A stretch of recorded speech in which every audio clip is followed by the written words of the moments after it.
New Zealand really is the whole world spread across its North and South Islands, with rainforests, snow-capped mountain ranges, rolling green farmlands and subtropical beaches. It's often said that in New Zealand you could go snowboarding in the morning and surfing in the afternoon after just a short road trip. Such are the wildly contrasting landscapes and microclimates of the country. Generally, the New Zealand climate is moderate with 4 distinct seasons. In the North Island, summer temperatures range between a humid 25 and 30 degrees Celsius, with winter temperatures in the mid-teens. Warm oceans make it humid, especially in the more northern areas. The more mountainous South Island sees snow on higher elevations, so winters are cool, generally drier than the north, and warm in summer. The South Island is typically 3 to 4 degrees colder than the North Island at any given time of the year. The land area of New Zealand is approximately 268,000 square kilometres and takes roughly 2 hours to fly from the far north to the deep south. With New Zealand's volcanic origins, large parts of the country are hilly and rugged, making for a varied landscape. Equally, New Zealand is highly urbanised and industrial, and one of the most technologically advanced and progressive societies in the world.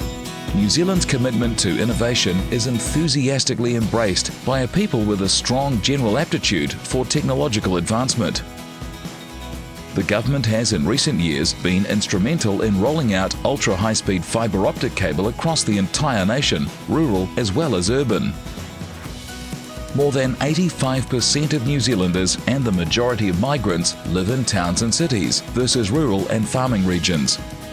New Zealand's largest centres are modern and cosmopolitan, offering many of the same activities and opportunities that you'd find in cities like Singapore, Sydney or San Francisco, without many of the drawbacks. The Māori people were the first migrants to settle in New Zealand, arriving several hundred years ago and developing a distinctive culture. The Māori culture is recognised and treasured by New Zealanders today.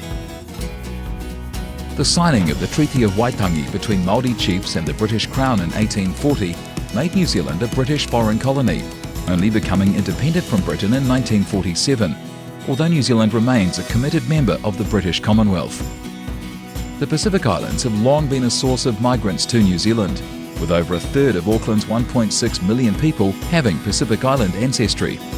From the late 1980s onwards, increasing numbers of migrants from Asia entered the country, particularly Chinese, Korean and Indian people. This has added greatly to the cultural and ethnic mix of New Zealand, which is still predominantly European, of Scot, English and Irish extraction. 20% of New Zealanders were not born in the country, and in Auckland that number is over 40%.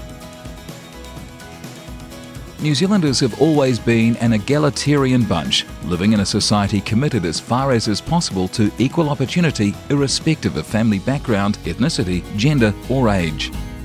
New Zealanders are friendly and tolerant of others, as government surveys of migrant experiences attest. At the same time, New Zealanders are sceptical of authority and staunchly guard and exercise their democracy and rights. The country is small enough for all voices to be heard loud and clear, and New Zealand citizens and permanent residents value this freedom.